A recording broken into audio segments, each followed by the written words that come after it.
My name is Claire Bennett. I'm 39, a senior healthcare administrator, and a mother not by biology, but by choice. And sometimes, that distinction is all it takes for people to decide who belongs and who doesn't.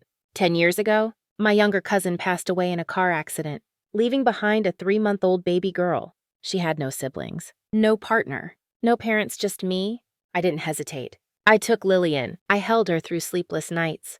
I fed her, rocked her, sang her to sleep, and whispered, "You're safe now." I never once thought of her as anything but mine. Years later, when I met Michael, the man who would become my husband, I told him about Lily on our first date. He didn't flinch. In fact, he fell in love with her before he fell in love with me. When we got married, he officially adopted her. On paper, she became Lily Bennett, but to him, she was simply my daughter. We had a beautiful little life. A modest home, full of books, Sunday pancakes, and messy art projects taped to the fridge. I thought we were a family in every sense of the word. But there was one fracture I refused to see at first: Michael's parents, Richard and Margaret.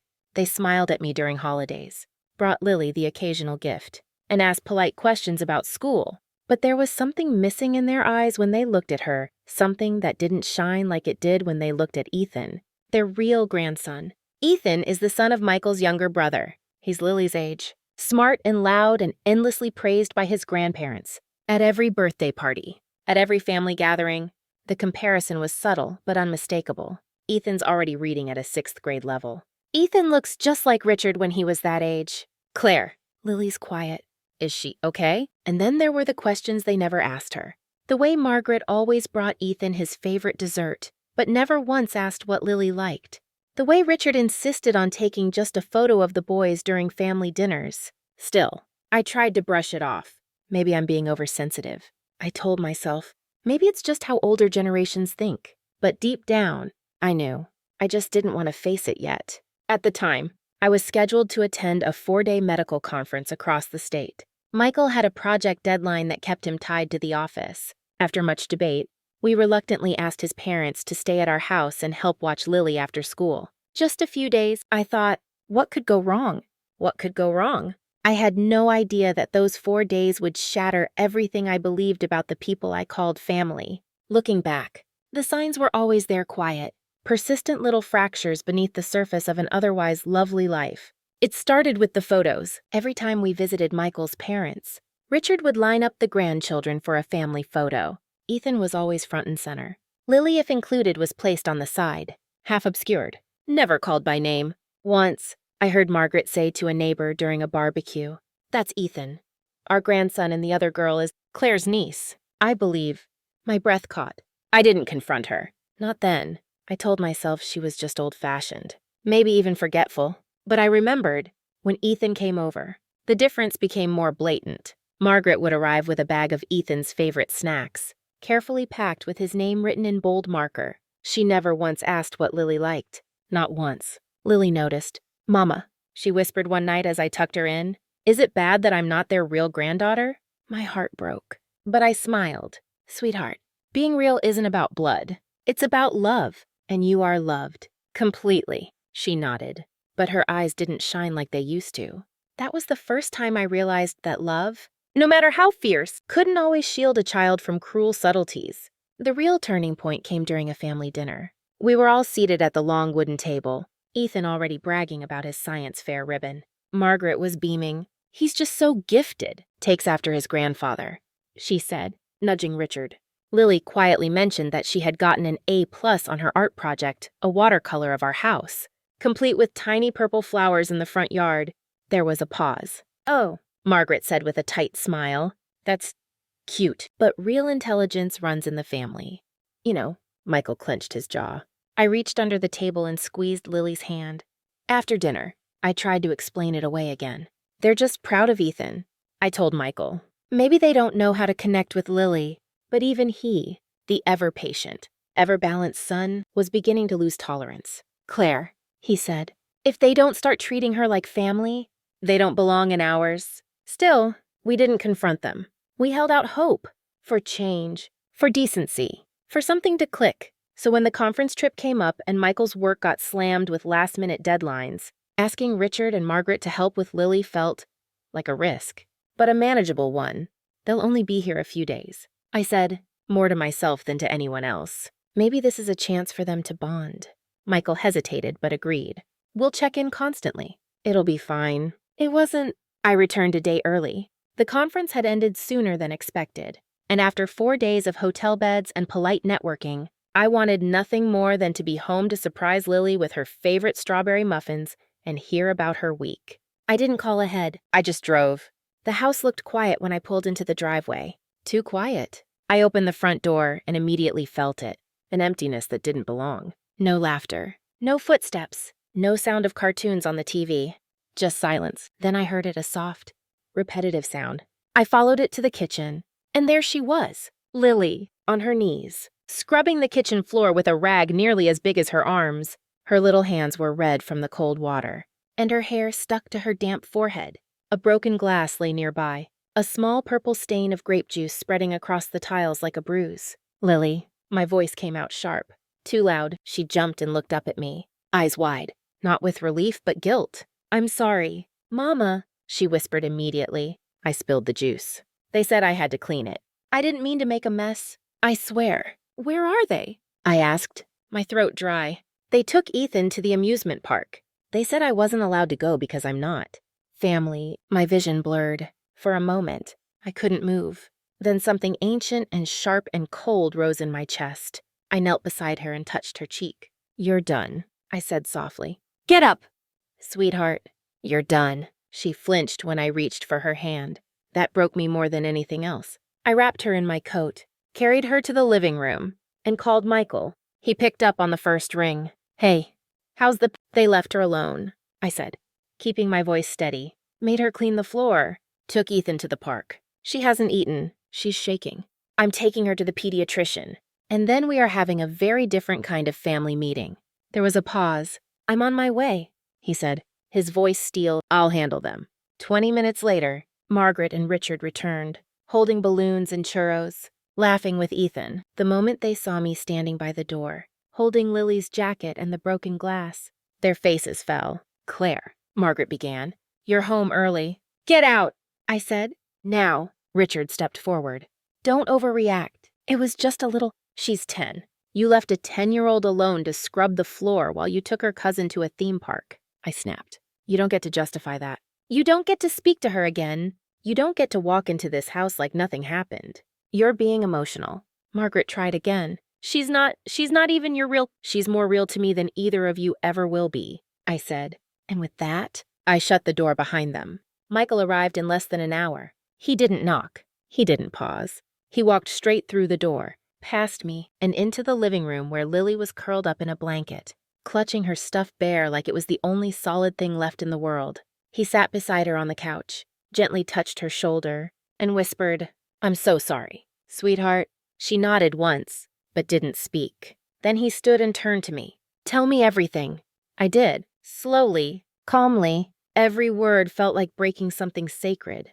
But I told him everything, how she was scrubbing the floor, how she was told she wasn't family, how she hadn't eaten, how she flinched when I reached for her. Michael didn't raise his voice. He didn't punch a wall. But something inside him locked into place in anger too cold for shouting.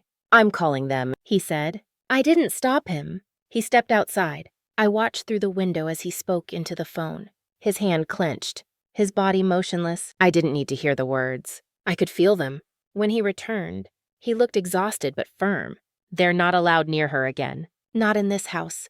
Not at events. Not even through a screen. If they want us, they accept all of us. Or they lose all of us. I nodded. We didn't hug. We didn't cry. We were past that. We were two parents standing in the wreckage of something we thought was a family, ready to rebuild from what was left. The next day, we sat Lily down and told her, no more secrets. No more being polite at your expense. You don't ever have to prove you belong here, I said. You already do. She blinked at us. Even if they hate me. Michael leaned forward. They don't hate you, Lily. They're just wrong. And when people are wrong, it's not your job to fix them. It's our job to protect you. She didn't say anything right away. Then she whispered, okay. And for the first time in days, she reached for my hand not because she was afraid, but because she wanted to. That night, we changed the locks. Later, after Lily had fallen asleep between us, One small hand wrapped around my thumb, I sat with Michael at the kitchen table in silence. The house was still, but my mind raced. I should have seen this sooner, I finally said. I saw the signs. I ignored them. He didn't argue. He didn't reassure me with false comfort. Instead, he reached across the table and took my hand. We both did, he said. We wanted to believe family meant safety. I nodded. Not anymore. From now on, we don't play nice.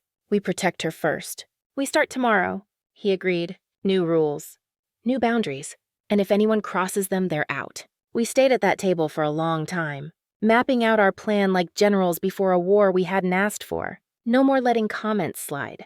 No more silent tolerance. Lily's healing would begin, and so would our fight to never let it happen again. The morning after we changed the locks, Michael made a call that felt bigger than it sounded. He called his younger brother Ethan's father and told him what had happened. Not to demand an apology, not to stir drama, just the truth. Laid bare. He deserved to know who was shaping his son's view of family. Then he called his parents. Again. This time not out of rage, but with conviction. I'm not angry anymore, he said, pacing the kitchen. But you are no longer welcome in our home unless you accept Lily as your granddaughter. Not Claire's niece, not a guest, not a second-class child. You either change or you stay away. There was shouting on the other end. Michael didn't flinch. He simply said, then goodbye, and hung up.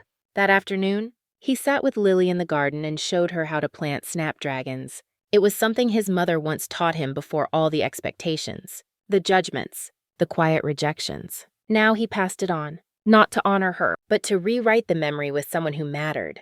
Lily was quiet, still unsure, still fragile, but she asked questions, dug her fingers into the dirt. When a worm wriggled out, she screamed, then laughed. That was the first real laugh I'd heard in days. Later, as we made dinner, Michael looked at me and said, you know, I always thought I was the calm one in this marriage, the measured voice, but I've never been angrier, and I've never felt more certain. You chose a side, I said. He nodded. No, Claire, I chose us. For the first time since everything happened, I let myself breathe fully. I realized that the man I married wasn't just standing beside me, he was standing in front of us, shielding us from harm, even if it meant losing the people who raised him. It wasn't easy. Ethan's birthday was coming up. We declined the invitation. Michael sent a message, explaining our absence without bitterness but with clarity. We will not attend events where our daughter isn't safe emotionally or otherwise. Silence. Then, unexpectedly, Ethan called Lily. His voice was unsure. Soft. Grandma told me you were bad. But I don't think that's true. Lily looked at me. I nodded. I'm not bad, she said. I'm just not their kind of family. It wasn't revenge. It wasn't even closure. But it was truth, and truth spoken with clarity and compassion was what would carry us forward. The morning after we changed the locks, Michael made a call that felt bigger than it sounded. He called his younger brother Ethan's father and told him what had happened. Not to demand an apology, not to stir drama, just the truth. Laid bare, he deserved to know who was shaping his son's view of family. Then he called his parents. Again. This time not out of rage, but with conviction. I'm not angry anymore, he said, pacing the kitchen. But you are no longer welcome in our home unless you accept Lily as your granddaughter. Not Claire's niece. Not a guest, not a second-class child. You either change, or you stay away. There was shouting on the other end. Michael didn't flinch. He simply said, then goodbye, and hung up. That afternoon, he sat with Lily in the garden and showed her how to plant snapdragons. It was something his mother once taught him before all the expectations, the judgments, the quiet rejections. Now he passed it on, not to honor her, but to rewrite the memory with someone who mattered. Lily was quiet. Still unsure, still fragile, but she asked questions, dug her fingers into the dirt. When a worm wriggled out, she screamed, then laughed. That was the first real laugh I'd heard in days. Later, as we made dinner, Michael looked at me and said, you know, I always thought I was the calm one in this marriage, the measured voice, but I've never been angrier, and I've never felt more certain. You chose a side, I said. He nodded.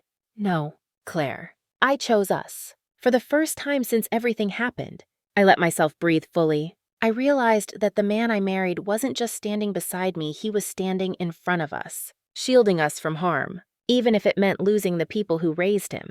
It wasn't easy. Ethan's birthday was coming up.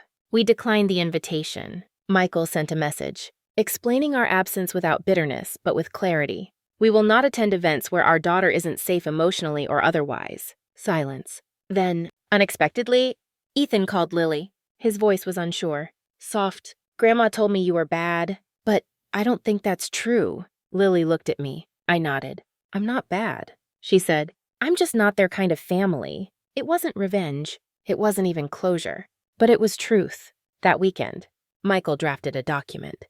Not legal. Not official, but something we would both sign and keep. He called it our family boundaries. It listed the things we would never tolerate again.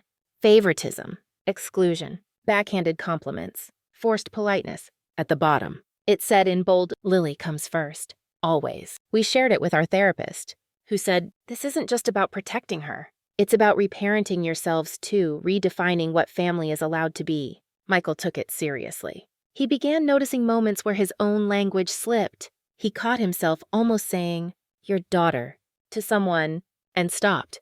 No, our daughter, he corrected. Every time he did that, Lily looked taller. One evening, Lily brought home a drawing from school. 3 stick figures stood on a hill. A smaller one held hands with a taller man and woman. Above them, in shaky block letters, were the words, my real family. We hung it on the fridge, not because it was cute, but because it was true. In the weeks that followed, the silence from Michael's parents was deafening. No calls, no letters, no sudden knocks on the door, just a void, the kind that used to terrify me. But now, it felt like relief. Still, outside our little home, the world didn't stay quiet. Word had gotten around. Family dinners we once attended were now whispered about. Invitations stopped coming. Neighbors who used to smile now looked away. Michael's aunt sent a message that said, I hope Lily's worth all this. That one stung. But it wasn't the words, it was the implication. That protecting a child who wasn't ours by blood had somehow disrupted the natural order of things. That we were the ones breaking the family apart, not the ones trying to hold it together with dignity and truth. Even Lily noticed. Why don't we see Uncle Ben anymore? She asked one night, curled up in her pajamas, legs swinging off the couch. I sat down beside her, because sometimes, when you choose to stand up for what's right, people don't like it, even people you love. Did I do something wrong? She whispered. I shook my head. You're the reason we're doing everything right. Michael and I tried to shield her, but we also promised no more lies, even the comforting kind. So when she asked why Grandma hadn't visited, we didn't soften the truth. She doesn't understand what love means yet. I told her, but that's not your fault. And it never will be. We poured our energy into small rituals. Friday pizza nights, Saturday garden walks. Every Sunday, Lily got to pick a new family rule, some silly, some serious. No sad faces during pancakes was one. Everyone gets a voice was another.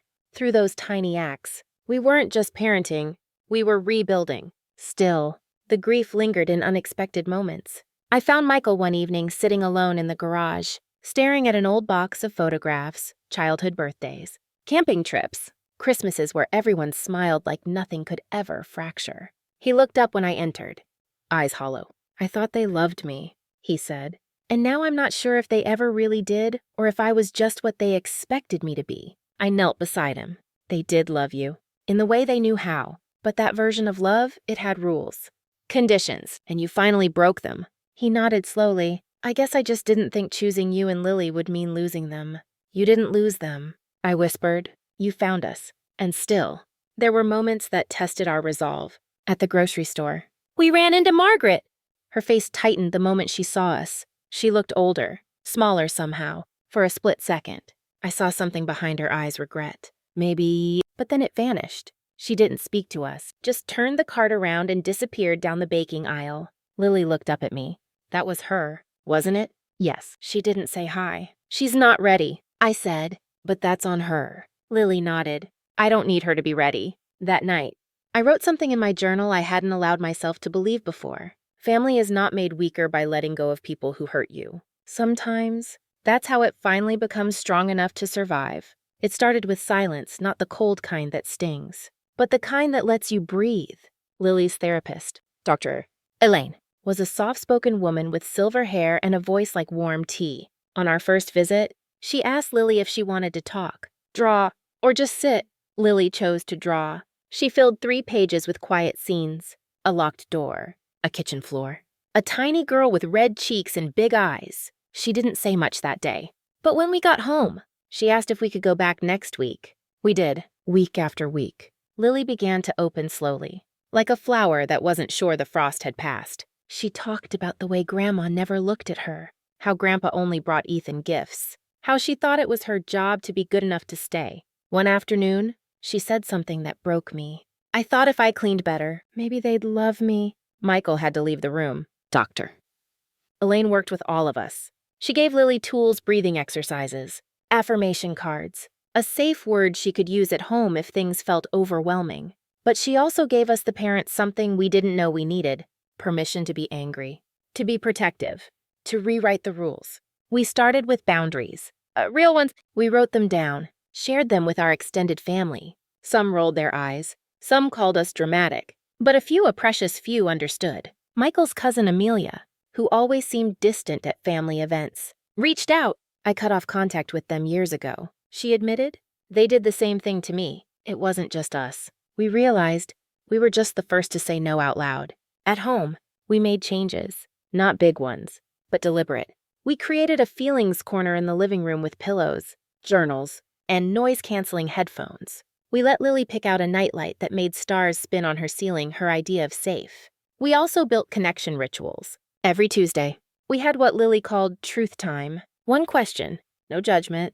What's something you were scared of this week? What made you feel brave? Sometimes the answers were silly spiders, a math quiz, but sometimes they were not. Being alone with them, she said once, even when they smiled. At school, Lily began drawing again. Her teacher emailed us. She's quieter than most, but when she speaks, the other kids listen. That line stayed with me. Quiet strength, the kind that doesn't shout, but stands. Michael flourished in the quiet, too. He stopped apologizing for things that weren't his fault. When someone asked about his parents, he stopped hesitating. We're not in contact, he would say. And then, gently but firmly, it's what's best for our daughter. Not everyone agreed, but he didn't need them to. One evening, Lily surprised us. Can we write them a letter? She asked. Not a mean one. Just so I can stop thinking about it. We said yes. She spent an hour writing.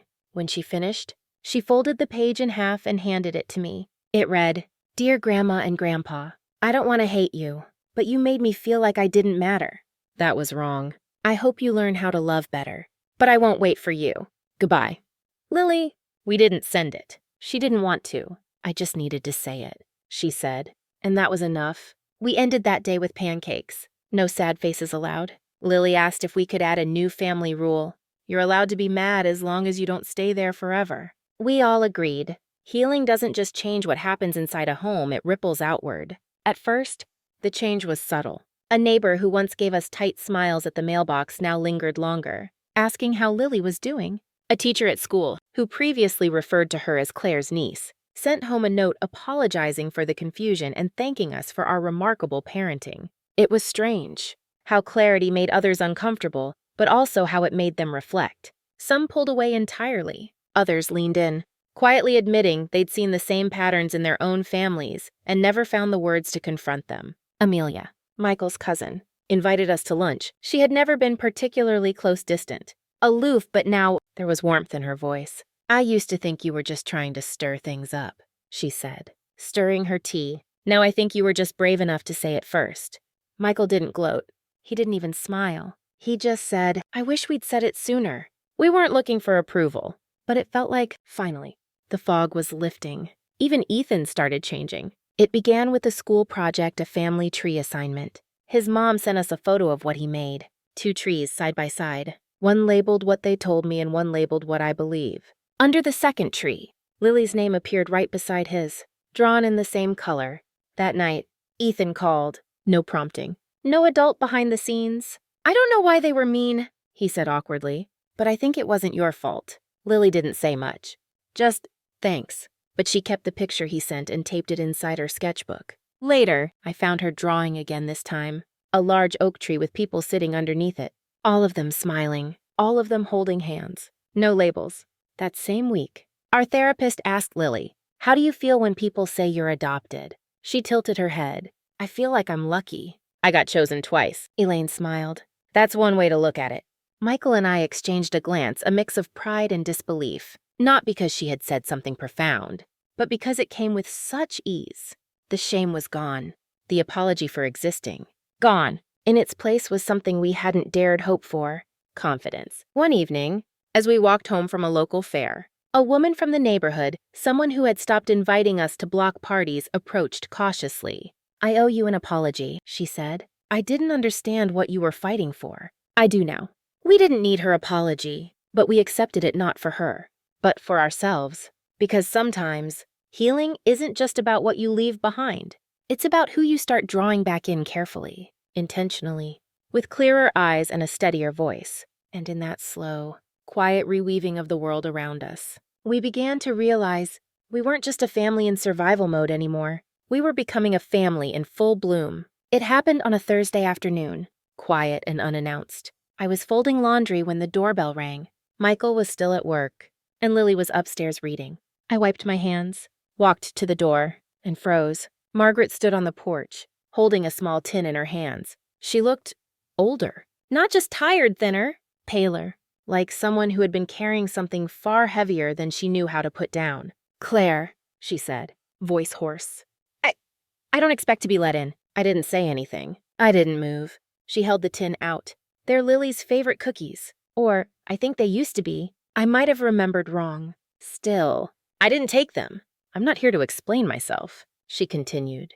"I know I can't fix what I did, but I've been seeing someone, a counselor. And she told me the only step forward is to say it out loud." I waited. "I was wrong," she said, the words trembling. "About Lily. About you. About what love should look like. I thought I was protecting our family, but really, I was protecting a belief that never deserved to be protected. Something cracked in me, not forgiveness, not warmth, but something less sharp than before." She looked past me, into the hallway where Lily's shoes were neatly lined. "You made a home," she whispered, "a better one than I ever did." For a moment, I wanted to slam the door, to tell her it was too late, that healing had already begun without her, that we no longer needed her approval, her presence, or her grief. But then Lily came down the stairs. She saw Margaret, paused at the third step, and asked simply, "Is she crying?" Margaret turned, startled, and wiped her face quickly. "No, sweetheart. I'm just sorry." Lily looked at me. Her eyes weren't scared, just curious, calm. She didn't hide behind me. "Okay," she said. "But you don't get to come in yet." Margaret nodded. "I understand." She placed the tin gently on the porch railing and stepped back. "I'm going now," she said. "Thank you for opening the door. Even if it doesn't open all the way." I didn't answer, just closed the door behind her slowly, without slamming it. Later that night, Lily opened the tin and peeked inside. The cookies were slightly burned. "She tried," she said, nibbling one. "It's weird, but I don't feel mad anymore." "You don't have to forgive her," I said. "I know, but I think I'm ready to forget a little bit." "That's like half forgiveness, right?" I smiled. Maybe it was. In the weeks that followed Margaret's apology, we didn't rush anything. Lily didn't ask to see her again. She didn't talk about the porch visit or the cookies. But something in her shifted, a small uncoiling in her shoulders, a breath released that she didn't know she'd been holding. Instead of avoiding the topic, we let it be part of the air. Not heavy, not constant, just acknowledged. Some days Lily drew pictures with an extra figure on the page. Some days she didn't. We kept our routine steady. Therapy sessions, school drop-offs, garden time. But the energy in the house changed. Michael laughed more. I stopped flinching at phone notifications. Lily asked if she could invite 2 classmates over for a sleepover, something she hadn't wanted in over a year. The sleepover was chaotic and beautiful. Pillows everywhere. Popcorn in places popcorn shouldn't be. The girls stayed up telling stories. And when one of them asked, "Where's your grandma?" Lily shrugged and said, "She's figuring stuff out." No anger, no bitterness. Just a line in the sand she didn't need to defend. One morning, Lily came downstairs wearing a bracelet made of blue beads. "It's for Grandma," she said. "Not to give yet. Just to, hold for when." I nodded. "Whenever you're ready." We didn't bring it up again. A few days later, a letter arrived, handwritten, from Richard. It was short, clumsy, but honest. "Claire, I should have spoken up. I should have known better. I let pride make me cruel. And I watched the people I love walk away because I couldn't let go of an idea that never served anyone. Tell her I miss her. I understand if that's not enough. Richard." I read it twice before showing Michael. He didn't say much, just took a long breath and said, "At least it wasn't too late." That night, Lily placed the bracelet in a small box. "Still not giving it yet," she said, "but it's getting closer. Recovery doesn't look like celebration. It looks like consistency. It looks like people trying again, but slower, softer, and in those quiet acts letters, bracelets, sleepovers, our little world grew sturdier. Not perfect, but finally, forgiveness didn't come to me like a sunrise. It wasn't soft or sudden or beautiful. It came like a negotiation between two versions of myself, the protector and the wounded. I had spent so long guarding Lily, building walls around her heart and mine, and I was proud of those walls. They had kept her safe. They had kept me focused. But then came the letter from Richard. Then came Margaret's eyes, wet with something too real to ignore. Then came Lily, quietly humming as she crafted bracelets she wasn't sure she'd ever give. And I started to wonder, what if forgiveness didn't mean letting someone off the hook? What if it meant showing Lily that strength doesn't always look like distance? One afternoon, I sat with Dr. Elaine and asked, "Is it possible to forgive someone without letting them back in?" She smiled gently. "Forgiveness is about you. Reconnection is about them. You can do one without the other, or both, if they earn it." That word stuck with me. Earn. So I waited. I watched, and slowly, small gestures began to add up. Margaret sent a book to Lily, a copy of Anne of Green Gables. With a note, "She reminds me of you. Fierce and bright." Richard dropped off a puzzle, no knock. Just a quiet box on the porch with a card that read, "We're learning. Thank you for your patience." No pressure, no guilt, just presence. That's when I realized something. Forgiveness wasn't a gift I gave them. It was a weight I put down for myself. When Lily asked, "Do you still hate them?" I didn't have to lie. "No," I said. "I don't." She thought for a second. "Me neither. But I'm not ready to see them. You don't have to be." And she smiled. Later that night, I found myself standing by the kitchen window, staring into the dark yard where our garden lights glowed. I thought about my own childhood, about the need to be good, to follow rules I never agreed with. And I thought about how much braver Lily was than I had ever been at her age. Forgiveness didn't mean pretending nothing happened. It meant remembering everything and choosing peace anyway. So we let the doors stay cracked. We let the letters come. We let our boundaries breathe. But we didn't erase them. Because forgiveness is not surrender. It's sovereignty. The seasons turned. Spring softened into summer. And our lives found a rhythm that no longer felt like survival, just living. Lily was thriving. She joined the art club at school. Her drawings changed brighter colors. Fuller figures, fewer shadows. One day she came home with a portrait of our family. Michael in his garden hat, me holding a mug of tea, and her in the middle, arms stretched wide, a sun behind us all. We framed it. Margaret and Richard weren't part of it. Not yet, but there was space on the side, a tree. Unfinished. She called it, maybe. One Saturday, we went hiking, just the three of us. The trail wasn't difficult, but it was long enough for conversation to stretch and settle. At the top, we sat on a bench overlooking a quiet lake. Lily pulled out a peanut butter sandwich and said, "This is my favorite kind of day." No drama, no tension, just presence. Michael leaned over and kissed my forehead. "We made it," he whispered. I smiled. "We're making it." Because healing wasn't a destination. It was a habit. On the way back down, we passed a family with a little girl who looked lost. Her mother called her name sharply, frustrated. Lily stopped for a moment, watching. Then she reached for my hand. "Do you think they're okay?" she asked. "I think they're trying." That night, as the sun dipped below the horizon, casting gold across our backyard, I sat on the porch and watched Lily chase fireflies. Her laughter danced through the air like wind chimes light. Unexpected, joyful. And I thought about what we had built. Not a perfect family, not a traditional one, but a real one. Bound not by blood, but by choice, by presence, by promise. And in that moment, simple, quiet, complete, I knew the journey had been worth every tear, every line drawn, every door closed and reopened. Because in the end, family isn't who claims you. It's who shows up again and again and never makes you question if you belong.